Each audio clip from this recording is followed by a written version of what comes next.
Un cher auditeur ou lecteur du catéchisme pour adultes, mondialement connu, nous a posé la question de savoir pourquoi fallait-il prier, et pourquoi faire des demandes puisque Dieu sait tout. Et quelque part, je commencerai par dire que c'est une excellente question parce que elle peut susciter en nous une confiance en Dieu. Avant même que vous postuliez votre demande, Dieu sait. Et comme dit Jésus, ne vous inquiétez pas du lendemain, Dieu sait ce dont vous avez besoin. Mais accomplissez la volonté de Dieu et le reste vous sera donné par surcroît. Ceci étant posé, bien sûr, Dieu sait tout d'une science éternelle. Dieu a voulu aussi que nous puissions aller à lui en toute simplicité, dans une relation confiante.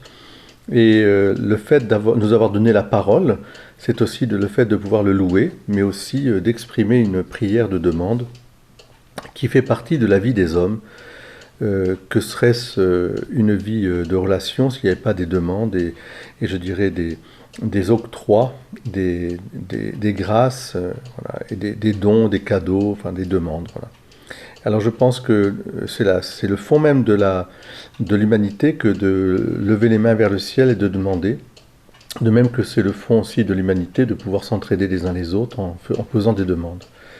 Donc la prière de demande, elle est aussi un acte d'humilité de notre côté.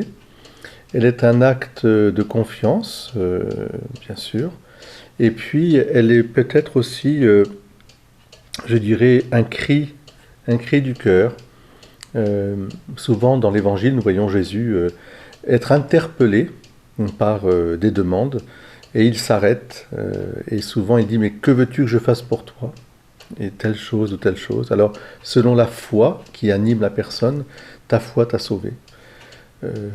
Cet exemple de Jésus, comment il se comporte face aux prières de demande, on le voit lui-même, va pouvoir exprimer dans une prière qui est la seule prière révélée, incroyablement, enfin révélée, non pas la seule prière révélée, mais le sommet de la prière, qui est le Notre Père.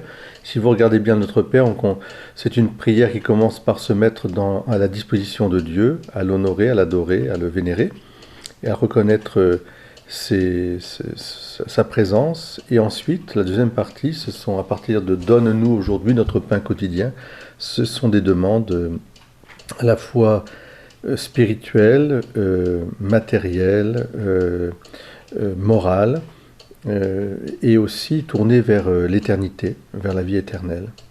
Voilà, je crois que demandez et vous recevrez. Donc ce n'est pas incompatible avec le fait que Dieu sache tout. C'est au fond comme un enfant qui sait que ses parents lui donneront ce qu'il a de meilleur, mais c'est toujours bien quand un enfant demande à ses parents. Tu sais, tu peux demander, et puis après on dit merci. Voilà. Est-ce que je peux? Merci, et à bientôt. Au revoir, et Dieu vous bénisse.